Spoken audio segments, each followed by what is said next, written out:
Our next speaker is tonight's chief guest. He's an author, a historian, journalist, university professor, and a politician. He taught at Harvard, Cambridge, Oxford, University of California, University of London, and most recently, the University of Toronto. He's written 17 books, including 3 fiction. He's received 11 honorary degrees. And as a journalist, he's worked for the Globe and Mail, Channel 4 in the United Kingdom, and even the BBC. Just one of his accomplishments would make any Tamil parent proud, but the accumulation of his accomplishments makes Canada proud and makes Tamil parents turn around and look at us and ask, why can't you be like him? We are honored that he has chosen to come here at the tail end of his 2011 tour. Please welcome the leader of the official opposition and the leader of the Liberal Party of Canada, Michael Ignatieff.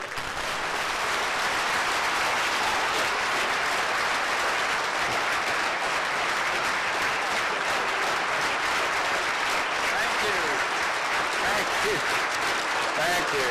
Boy. Thank you so much. That was a great introduction. I wish my mom and dad could hear it. That was wonderful. Thank you. Thank you so much. I'm in a tremendous dilemma because you've had a feast of political rhetoric. You've had a feast in every style. You've had it from municipal politicians, from provincial politicians. Now you're going to have another rhetorical feast from a federal politician. And frankly, all you want is dinner. Right? So I am standing between you and dinner. And I know that's a terrible place to be because I know it's going to be delicious. And I want to compliment all the speakers before me who spoke so well and spoke so eloquently and said so much. I want to just say what a pleasure it is to be here with you and also to be here with so many members, colleagues and friends from my own caucus. They've been introduced to, I think, about 4 times, but we're here in numbers, large numbers. I don't think we mentioned the fact that we have the Liberal candidate in Thornhill, Karen Mock, who's here, and it's great to have her here. And Tony Jenko, who fought so hard in Vaughan, is here, and we've got so many others. I want just to say happy Pongal, Vas Kutal. Did I get that right? Vas Tukal? Okay, good. Happy Pongal at any event. And I want to thank and salute the Canadian Tamil Congress for years of leadership in very, very trying and difficult circumstances. I salute the Congress for maintaining a peaceful, democratic voice for the Tamil community through very hard times. I salute your commitment to democracy. I salute your commitment to civility. I salute your commitment to peaceful discourse in the face of provocation. You've stood for universal values, and you've also stood for Canadian values, and all Canadians are grateful for the leadership provided by the Congress. I want to say that I have only been to Sri Lanka once, but it is a trip I will never forget. I tasted firsthand the bitterness, the violence, the hatred that you know only too well. One of the things that I deeply admire about this community is that your people have sometimes lived through hell on earth. You have not been consumed by bitterness. You've built new lives here. When I walk through the room, I meet doctors, I meet lawyers, I meet professors, I meet people who've made an incredible success starting from almost nothing. That's a story I identify with deeply. I've got this funny name, Ignatieff. My father came here as a Russian immigrant, penniless, without anything, like many of you, started again. That's the Canadian story. You exemplify the Canadian story, and it's very best.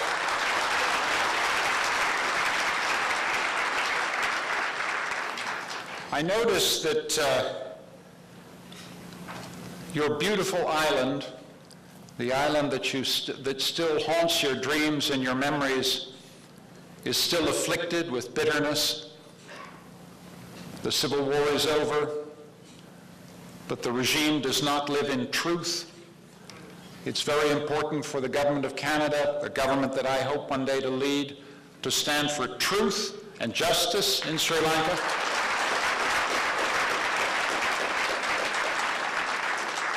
To stand for peace in Sri Lanka, to insist that certain human rights are universal, that sovereignty is not unlimited, and that the people of this island need to be heard, they need to speak to each other.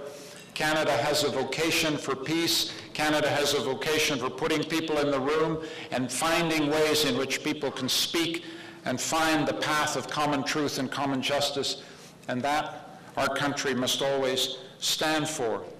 I also noticed that your island is still plagued by floods. We see these floods, you see these floods with deep concern. In the Parliament of Canada, when Parliament resumes, we will be calling for action by the Government of Canada to bring civilian help to the people afflicted with the floods. I notice also tonight that you're celebrating a wonderful Canadian, Barbara Jackman. One of the reasons you're doing that is that she has done so much to speak up for the rights of immigrants and refugees, to make sure that the rights of the Charter of Rights and Freedoms apply to all people who come to this land. It's a wonderful thing to celebrate this remarkable woman, and I salute you for doing so. And I do so for another reason.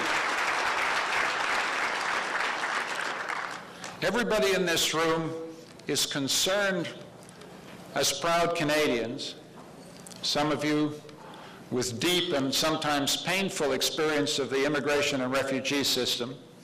You're concerned as citizens to have a fair system, a just system, a tough system, a system that is transparent, a system that makes sense.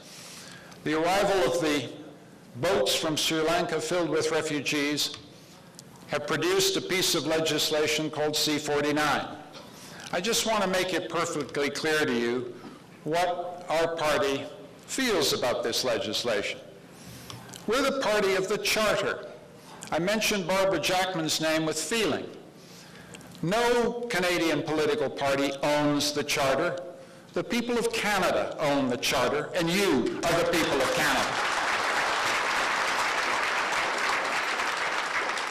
But we are intensely proud of the role that our party played in making the Charter possible, and in defending it ever since.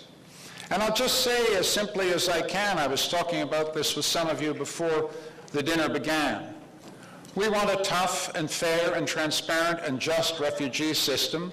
Bill C-49 fails that test, and it fails the test of whether it complies with the Charter of Rights and Freedoms. It does not, and we will oppose it.